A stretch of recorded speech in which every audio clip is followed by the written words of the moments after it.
I'm Logan Mercer, and the night this all happened was supposed to be the biggest of my life. Not dinner and chit-chat big, career-defining big.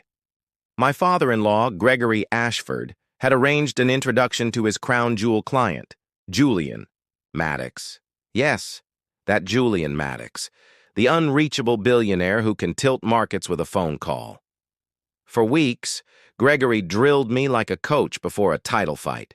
Be early, be flawless, be forgettable only in the sense that you didn't make a single mistake.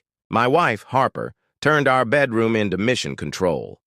Pressed shirt, precise tie, polished shoes, a briefcase loaded with pitch decks and projections. Even a brown bag lunch. In case nerves kill your appetite, she said, sliding it into my case.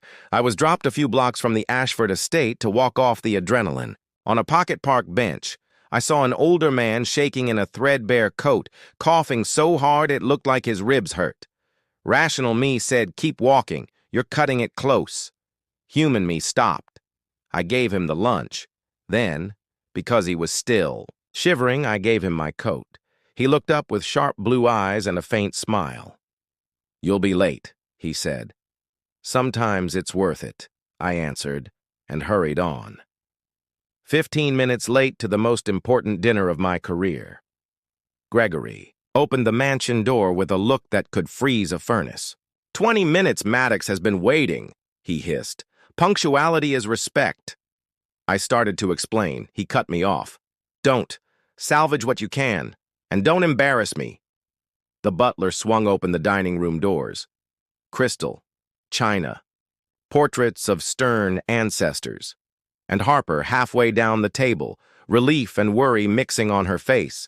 Then I saw the head of the table and forgot how to breathe. The man from the bench sat there in a tailored black suit, my coat draped over his chair, a crystal glass in his hand. Those same piercing blue eyes. Gregory beamed. "Logan, meet Mr. Julian Maddox." Maddox raised his glass, the hint of a smile tugging at his mouth. "Nice to see you again." The room went silent. Gregory blinked. "You've met?" Maddox chuckled. "Earlier today, Logan gave me his lunch, and his coat, and his kindness." Gregory looked like someone had swapped his script at intermission. Harper's expression turned from confusion to something bright and fierce. Maddox continued, conversational as if we were discussing the weather. "I have a habit, a little test. I dress down and sit where people are rushing somewhere important. Most look through me. A few toss a dollar and move on. Once in a while, someone stops. Not for optics, instinct." He lifted his glass toward me. Logan stopped when it cost him. The first course arrived, and with it, the strangest business. Conversation of my life. Maddox didn't want my bullet points. He wanted my why. "Tell me what gets you up in the morning," he said. I told him I think business should be personal in the best sense. Behind every line item is a person's livelihood, a family, a community. Profit follows purpose. Solve real problems for real people, and the numbers come. He listened, really listened. He told stories not from glossy profiles, but from the hard school. Deals he'd walked away from, failures that taught him more than wins. When Gregory nudged things toward market share and margins, Maddox steered us back to values and impact. At one point, he quoted me, smiling. "Kindness isn't strategy. It's instinct. That's what you told me in the park." I didn't remember saying it, but it sounded like the truest thing I owned. After dinner, we walked the gardens. Under moonlit hedges trimmed within an inch of geometry, he said, "I've met thousands who want what I have. Money is useful. Legacy is better. I invest in character. Leaders who remember business is service." Then he put a hand on my shoulder. "I want to work with you, not just a check, mentorship. Build something that matters." I could only manage. "Thank you."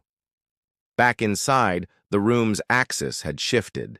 Maddox glanced around the room. Paintings, chandelier, all the symbols of endurance. You have a beautiful home, Gregory. Speaks to legacy. Gregory stood straighter. Maddox went on gently. You spoke highly of Logan's strategy, his projections. Those are fine. But he impressed me for what you can't teach. Integrity. The instinct to do right when there's no audience. Harper squeezed my hand. Gregory swallowed pride and said, You're right. 3 weeks later, I sat in a conference room, so tasteful it looked untouchable, and signed a partnership with Julian Maddox, terms better than I'd dared to imagine.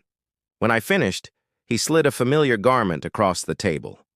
My coat cleaned and mended. You may want this for someone else someday, he said, winking. As we walked out, he added, Don't thank me yet. Landing a deal is the easy part. Building something worthy of it, that's the work. At the reception afterward, Gregory pulled me aside. I owe you an apology. I tried to teach you how to impress Julian when I should have told you to be exactly who you are. Thank you for proving me wrong. Harper squeezed my hand again on the drive home. Best part? She asked. You didn't change. Here's what I learned. The real meeting didn't start at the mansion. It started on a park bench. The door into rooms like that isn't only opened by pedigree, polish, or perfect timing.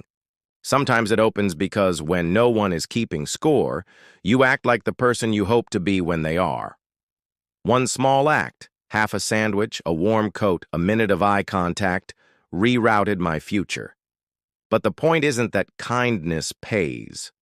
It's that the only future worth having sits on a foundation of who you are when nobody's watching.